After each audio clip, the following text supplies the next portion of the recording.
बीमारी डॉक्टर का पीछा ही नहीं छूट रहा हो तो शिव महापुराण, विष्णु पुराण और स्कंद पुराण में जो पुरुषोत्तम कथाओं का वर्णन किया गया है, एक आटे का दिया, उसमें 4 बत्ती, आटे के दिए में 4 बत्ती रखें, तिल्ली का तेल डाल लें, थोड़ा सा उसमें सरसों का तेल डाल लें। महाराज घर के बाहर अर्थात घर के अंदर के बाहर जो चौखट होती, चौखट से थोड़ा सा बाहर, बिल्कुल चौखट पे नहीं बैठना, थोड़ा सा बाहर, 9वीं तिथि के दिन शाम के 6 से 6:30 के बीच में 21 बार जो व्यक्ति बीमार रहता है उसके सिर से नीचे की ओर श्री नरसिंह भगवान का स्मरण कर कर, जिस अधिक मास में जिस तिथि को उतारा कर रहे हो उस तिथि का नाम लेकर, उस अश्विन अधिक मास का नाम लेकर, जो व्यक्ति का उतारा कर रहे हो उसका नाम और गोत्र लेकर 21 बार जो उतार कर उस दिए को घर के ही चौखट पर रख देता है, उस व्यक्ति की बीमारी छूट जाती है महाराज, वो रोगीला नहीं रहता। शुक्ल पक्ष की 9वीं तिथि पीला चंदन घिसकर उस चंदन को एक सुंदर पीपल का कोमल पत्ता, कोमल पत्ता मतलब एकदम, एक तो पीपल का होता है कड़ला पत्ता, एकदम कड़क हो जाता है, और एकदम होता है उस पीपल के कोमल पत्ते पर पीला चंदन घिसकर, जो वह चंदन होता है उस चंदन को घिसकर उस चंदन को उस पत्ते पर रख ले। और महाराज उस पत्ते को मध्याह्न के समय पर, जैसे जब सुबह के समय पर सारी पूजन हो जाए, अर्चना हो जाए, भगवान शिव के मंदिरों में जल समर्पित हो जाए, उसके बाद में जब बाबा एकदम आनंद में विराजे हों, तब जहां शिवलिंग रखा होता है, जैसे ये शिवलिंग है और ये कटी भाग जहां शिवलिंग रखा हुआ है, इस कटी भाग पर जहां शिवलिंग रखा है उसके पास में ही 3 उंगलियों से चंदन का लेपन उस कटी भाग पर करना है। जो उंगलियां लगी रहेगी उसी को अशोक सुंदरी वाली जगह पर स्पर्श करना है, और अशोक सुंदरी वाली जगह पर स्पर्श कर कर कुछ देर तक चंदन लगे रहने देना है। उसके बाद में उस चंदन को वापस निकाल कर लेकर आना है, कटी भाग पर जो लगाया गया है उसको भी निकाल कर वापस लेकर आना है।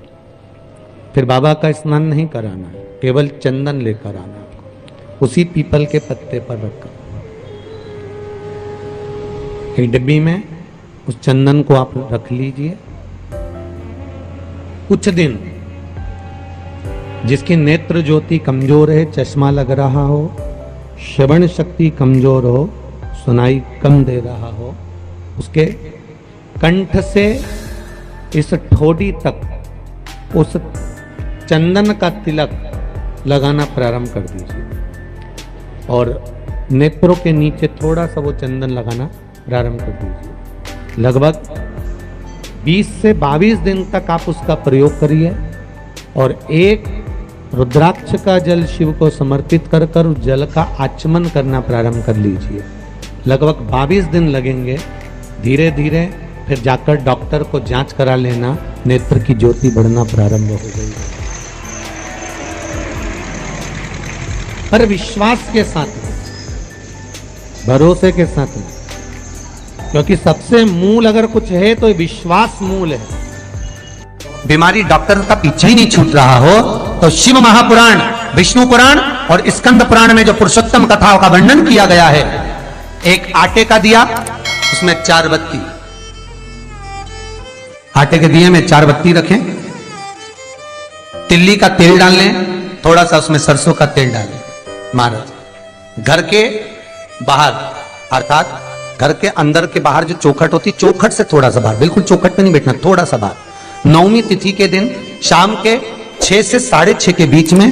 21 बार जो व्यक्ति बीमार रहता है उसके सिर से नीचे की ओर श्री नरसिंह भगवान का स्मरण कर कर, जिस अधिक मास में जिस तिथि को उतारा कर रहे हो उस तिथि का नाम लेकर, उस अश्विन अधिक मास का नाम लेकर, जो व्यक्ति का उतारा कर रहे हो उसका नाम और गोत्र लेकर 21 बार जो उतार कर उस दिए को घर के ही चौखट पर रख देता है, उस व्यक्ति की बीमारी छूट जाती है महाराज, वो रोगीला नहीं रहता। आपका कोई काम उलझ रहा है, आपका कोई काम ऐसा है जो बहुत दिन से उलझा हुआ है, चाहे वो कोर्ट कचहरी का हो, चाहे वो किसी से जुड़ा हुआ हो, किसी भी नवमी को आप आंवले के पेड़ के नीचे घी का दिया लगाकर मौली मतलब हाथ में जो नाड़ा बांधते हैं, लच्छा, मौली, लच्छा, नाड़ा, हाथ में बांधने वाला पूजन वाला धागा लाल,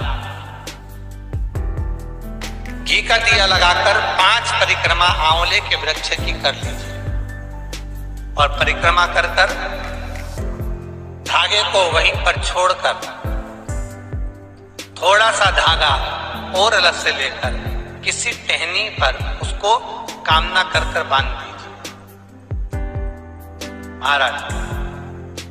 10वीं तिथि को, 9वीं को तो ये करोगे, 10वीं को वापस जाकर आंवले के पेड़ के नीचे घी का दिया लगाइए और जो धागे की आपने टहनी पर जो धागा बांधा है उसको खोल कर लिया, अपने हाथ पर बांधकर उसी धागे को पहनकर अपने काम के लिए निकल जाइए, आपको सफलता प्राप्त हो जाएगी। स्कंद पुराण में आंवले के वृक्ष का बड़ा महत्व है। वृक्ष में जो गोंद लगती है वो ब्राह्मण हत्या का निश्चय है। पृथ्वी पर जो वृक्ष लगते हैं और वृक्ष में जो गोंद लगती है वो ब्राह्मण हत्या का अंश है। बंजर भूमि ब्राह्मण हत्या का अंश है। इसलिए हमारे यहाँ शास्त्र कहता है तुम्हारे बहू का अगर जापा होए, बहू की डिलीवरी होए, बहू को संतान होए तो खूब घी में गोंद तल कर खिलाओ। पर जन्माष्टमी, रामनवमी पर भगवान का प्रसाद तैयार करो तो उसमें गोंद मत डालना, क्योंकि उसमें ब्राह्मण हत्या का अंश रहता है। भगवान के प्रसाद में गोंद नहीं आना चाहिए। हर हर महादेव। श्री शिवाय नमस्तुभ्यं। मेरे चैनल को सब्सक्राइब करें और आपका कोई काम उलझ रहा है, आपका कोई काम ऐसा है जो बहुत दिन से उलझा हुआ है, चाहे वो कोर्ट कचहरी का हो, चाहे वो किसी से जुड़ा हुआ हो और वो नहीं हो रहा, तो स्कंद पुराण कहती है, हमारे खंड में भी वर्णन है शिव महापुराण कि किसी भी नवमी को आप आंवले के पेड़ के नीचे घी का दिया लगाकर मौली मतलब हाथ में जो नाड़ा बांधते हैं, लच्छा, मौली, लच्छा, नाड़ा, हाथ में बांधने वाला पूजन वाला धागा लाल, घी का दिया लगाकर 5 परिक्रमा आंवले के वृक्ष की कर लीजिए और परिक्रमा कर धागे को वहीं पर छोड़कर थोड़ा सा धागा और अलग से लेकर किसी टहनी पर उसको कामना कर बांध दी।